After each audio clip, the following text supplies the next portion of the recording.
观众朋友，大家好，欢迎收看亚礼拜一客家新闻插枝，我是许丽丽。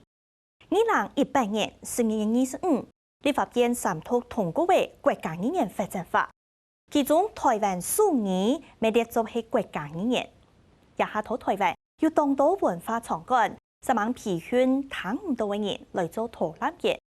提供舞台伴聽唔到嘅人，唔單止是接受服務嘅對象。咪做得有機會成為提供服務嘅人，進一步做到友善平權。記者林秋玲同工廠面嘅報道。看到的历史博物館，你待會如果經過的話，或從植物園去看過去，好像感覺沒有變，但是事實上屋頂的那些瓦片，我們全部都換新了。那個瓦片有多達8萬件。推行總管啲嘅支持，順條限住數語翻譯者無限啲嘅翻譯。兩年係國立歷史博物館舉辦嘅青梅上南世博南海藝術散步數語導覽培訓考場，下嚟遇到他們多嘅人報名參加。那今天我来参加这个培训课程，是因为我以前呢也有报名过很多其他的龙导览的培训。那我想要再精进自己，所以呢，因为今天第一次是针对于历史的部分。那历史呢，我觉得我自己还不是很足够，所以我希望呢可以多吸收一些相关的知识，以后我可以跟我的朋友分享，去接受培训，然后最后能够站在台上来做导览，让更多的聋人来听我们的导览。把这些资讯再传给其他的聋人，让他们也能够跟我们一样有更多的知识。毕竟我们以前真的管道太局限了。这一招我看你怎么比，噔噔噔噔。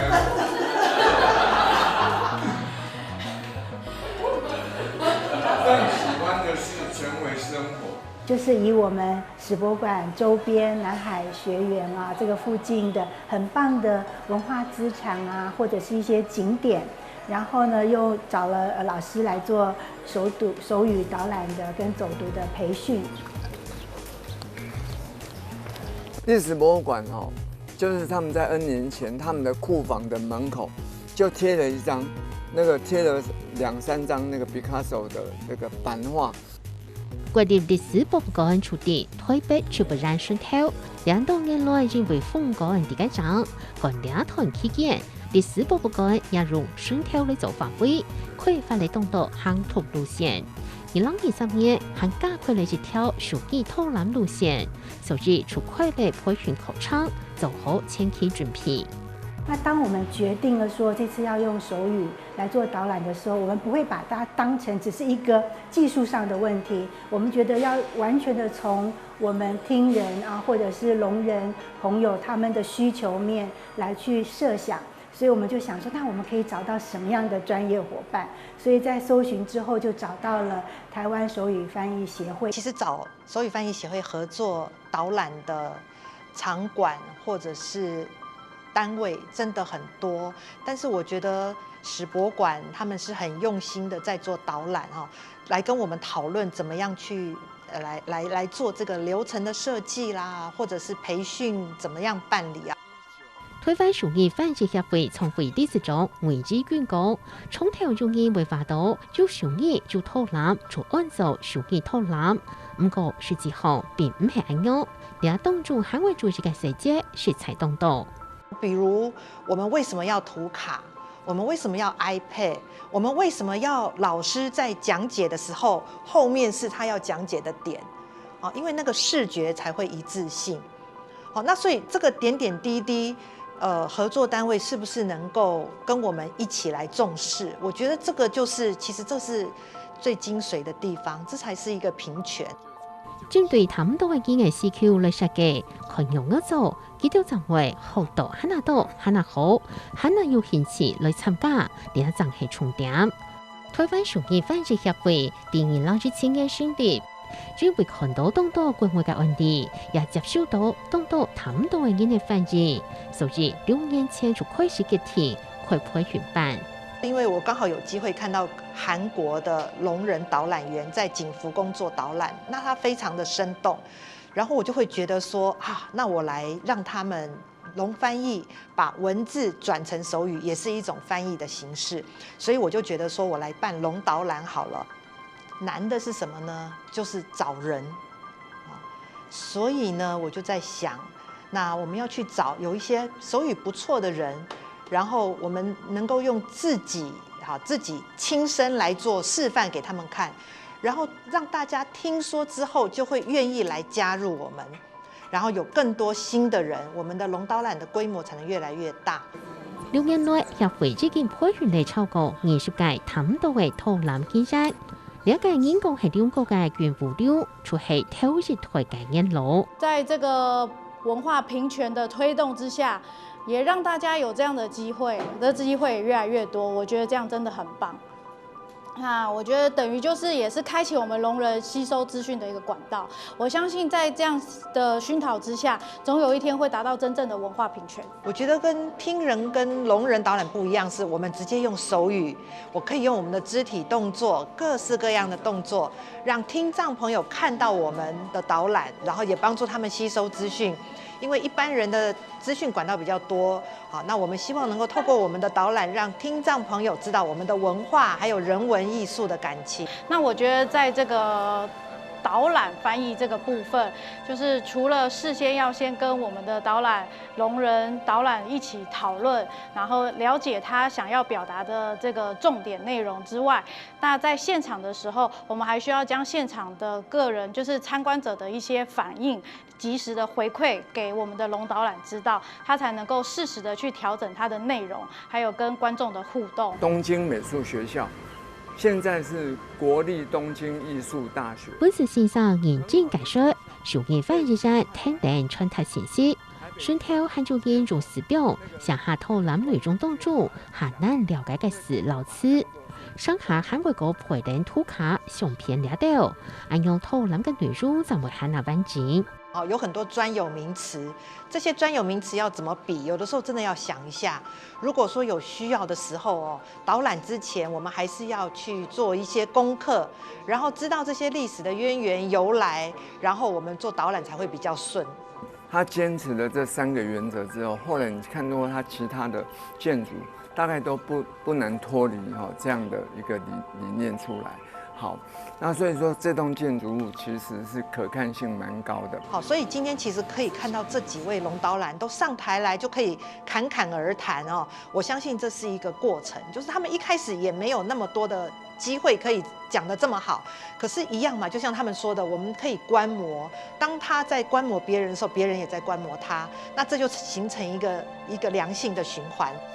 2015年博物館法3讀通過。也係推翻挑戰普博物館政法，除了提議博物館嘅公共性、公益性、和專業功能性之外，也凸顯博物館確實做到文化偏見嘅社會功能和國際競爭力。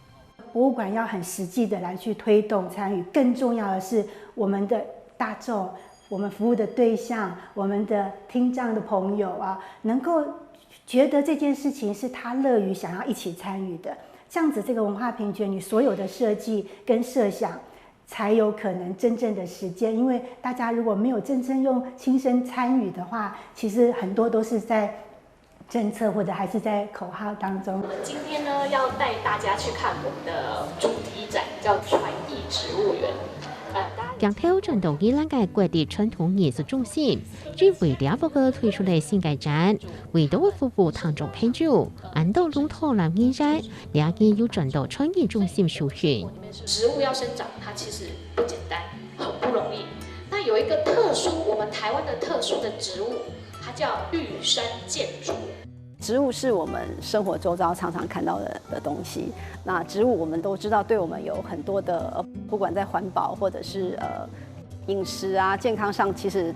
植物都有很大的功效哈。那但是植物在傳統藝術裡面也扮演很重要的角色。好，那所以到底植物跟傳統藝術的關聯性是什麼？好，這個是我們要透過這個展覽分享給所有的這個朋友。傳藝中心對2019年開始推動聽眾導覽活動，到今已經辦理30場，服務超過400人次。現擺開放報名至下週末日。唔單止看得出傳藝中心已經走出自家嘅品牌，內容方面也看得出來，聽眾朋友真見到是要兩項服務。他們也很期待我們继续办理，因为每年我们会有新的一个导览的主题。那除了参观这个展览之外呢，我们也会有一些公益的体验，然后还有就是参观园区的一些建筑啊，或者是园区的这个特色，所以这个部分对他们来讲都有蛮大的吸引力。那所以他们也都很期待我们可以每年的推出新的主题。以前我去一些地方，我是去过一些地方，然后最大的障碍就是因为那时候并没有所谓的手语翻译这个服务，那可能导览都讲很快，然后我只能用视觉看，然后都来不及看，也来不及吸收，所以吸收有限。另外有很多人，因为可能导览很多人，我可能不一定挤到前面，变成在人群后面就会看不清楚。那我觉得现在的确有进步。我自己觉得有进步，有很多场馆、美术馆啊、博物馆都有增加导览，搭配翻译员。我觉得这个好处是，如果聋人自己介绍更好，情形是不同的。提供舞台，按用他们多家己除唔单强是系接受服务家己，也有機會係提供服務家己。透南嘅歌唱當中，係用透南人為主，有家也會陪你手機翻之間來求字，按用他們多家己，他嘅多家己，除咗得向下睇、向下看，確實做到文化偏見。聋人跟我相同，我们会更接近，我们有相同的语言。如果是听人负责导览，搭配手语翻译员，这不同。他们没有考虑到聋人，譬如说谐音，他可能直接就讲这个是什么发音。对聋人来说，因为我们听不到声音，就会没有感觉，这个比较尴尬。翻译也就照翻，但对聋人来说比较没有意思。听人不了解聋人的喜好，聋人自己可以抓住自己的喜好。所以由聋人来导览，更知道聋人的需求。一般我们会觉得说，聋人朋友可能是需要被协助的对象。那但是其实聋导览呢，其实让聋人朋友自己可以来去主导他们的这个导览的需求。那其实也是提升他自己的在这方面的一个导览的技巧跟能力。那我觉得对他们来讲，不是一个可能被动的被服务者，而是一个提供服务者的角色。其实以手语翻译这一块，我觉得的确是有比较进步，就是特别是疫情之后，因为疫情记者会